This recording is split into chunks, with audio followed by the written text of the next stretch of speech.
យើងបងបានបញ្ជាក់ពីរបៀបនៃការផ្ដាច់អីចឹងអារបៀបកុំឆ្លក់វងវែងទៅខាងហ្នឹងបងមានអីដែលផ្ដាំដល់បងប្អូនដែលគាត់កំពុងតែភ្លើតលឿនចាជាពិសេសអាណាព្យាបាលបាទអាណាព្យាបាលគ្រប់រូបដល់ពេលដែលកូនផ្លែកពូគាត់ដឹងច្បាស់ហើយដល់ពេលដែលផ្លែកហ្នឹងបងប្អូនពូមីងតាមដានកូនទៅអត់ខុសកុំចង់សាកកុំចង់ដឹងកុំចង់ស្គាល់អីក៏ដោយតែយើងដឹងហើយយើងដឹងទៀតយើងដឹងរហូតដល់លែងដឹងហ្មងបាទ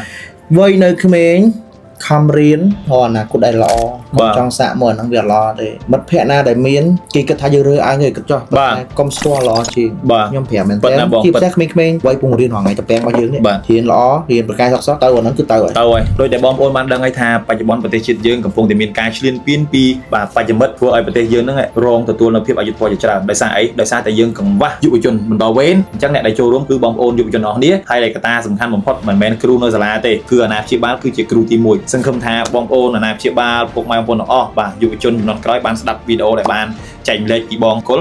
ជាបញ្ចោតរួមសម្រាប់ប្រទេសជាតិហើយខ្ញុំអរគុណមែនទែនដល់ហាងគ្នាយើងដែលបានឧបត្ថម្ភជូនបងសមោមនេះគឺជាថវិកានិងសម្ភារៈមួយចំនួនទៅដល់បងសមោមជាផ្នែកមួយគាត់មិនខ្មាស់អៀននៅអតីតកាលវាត្រូវជារឿងខ្មាស់គេបងប្អូនខ្ញុំគិតថានៅក្នុងសង្គមអ្នកដើរដល់ចំណុចដូចខ្ញុំខ្ញុំអត់ខ្មាស់ខ្ញុំរាប់ថាខ្មាស់តែស្អីវាជាឆាកជីវិតរបស់មនុស្សយើងវាត្រូវឆ្លងកាត់អានោះបងប្អូនដែលឆ្លងកាត់រឿងល្អៗវាពិតជាល្អហើយប៉ុន្តែយើងទៅលងលើជាមួយអាហ្នឹងបាទប៉ុន្តែសំខាន់សួរថាខ្មាស់គេអត់ពីមុនបើសិនជាខ្ញុំនៅតែបន្តខ្ញុំខ្មាស់គេនៅតែខ្មាស់គេខ្ញុំប្រកាសជាខ្មាស់គេប៉ុន្តែដោយសារយើងឈប់យើងរកខ្លួនឯងឃើញថ្ងៃនេះมันធ្វើល្អៗច្រើនគឺសុបាយចិត្តហើយសារតែទង្វើយើងធ្វើពីមុនដែលมันល្អដល់សង្គមហ្នឹងទៅយើងមកប៉ះទៅសង្គមវិញបាទឃើញថាមួយរយៈនេះល្អមែនទែនសម្រាប់ការបង្ហាញក្នុងសង្គមរបស់បងអញ្ចឹងនេះគឺជាបទពិសោធន៍នៃការផ្ដល់មកពីបងសមោមឬបងប្រុសលីមង្គលដែលបាននិយាយអំពីការលងខ្លួននិងការសេពគប់មិត្តភ័ក្តិឲ្យរហូតដល់ថ្នាក់គេថាហួសពេលហើយបងពិតជាសោកស្ដាយដែរដែលបងមិនអាចបំពេញអារម្មណ៍ដែលបងគិតថាយកពេលចំណាយជាមួយលោកពុកប៉ុន្តែនេះគឺជាសារចែករំលែកដល់បងប្អូនអញ្ចឹងរបៀបនៃការផ្ដាច់របៀបនៃការមិនចូលខ្លួននៃការប្រើប្រាស់គ្រឿងញៀនពីបងប្រុសលីមង្គលឬបងសមោម